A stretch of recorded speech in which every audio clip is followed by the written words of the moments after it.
SV న్యూస్కి స్వాగతం.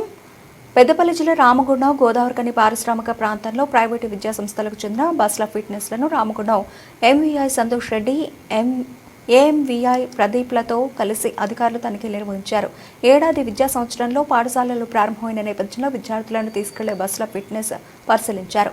వాహనాలకు సంబంధించిన అన్ని రకాల ధృవీకరణ పత్రాలు, బస్ల ఫిట్నెస్, డ్రైవర్ ఫిట్నెస్ సర్టిఫికెట్లను, అదేవిధంగా బస్సులో విద్యార్థుల సంఖ్య తదితర వాటిని పరిశీలించారు. సరైన పత్రాలు లేని 4 వాహనాలను సీజ్ చేశారు. ఈ సందర్భంగా motor vehicle inspector Santosh Reddy మాట్లాడుతూ, నిబంధనలకు విరుద్ధంగా విద్యాసంస్థల బస్సులు నడిపితే చట్టపరంగా కఠిన చర్యలు తీసుకుంటామన్నారు. విద్యార్థులను తీసుకెళ్లే వాహనాలు పూర్తి స్థాయిలో ఫిట్నెస్ గా ఉండాలని సూచించారు. లేదంటే ఆయా విద్యాసంస్థల యాజమాన్యాలపై చర్యలు తీసుకోవాల్సి ఉంటుందని హెచ్చరించారు.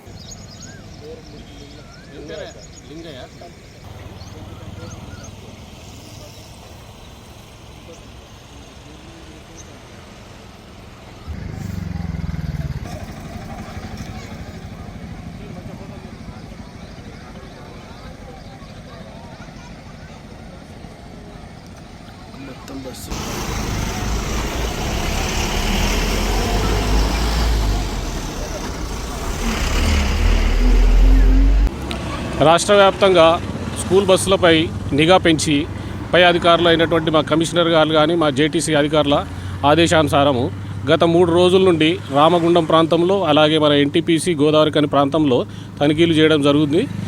అందులో భాగంగా ఈరోజు ఒక 4 స్కూల్ బస్సులను సీజ్ చేయడం జరిగింది.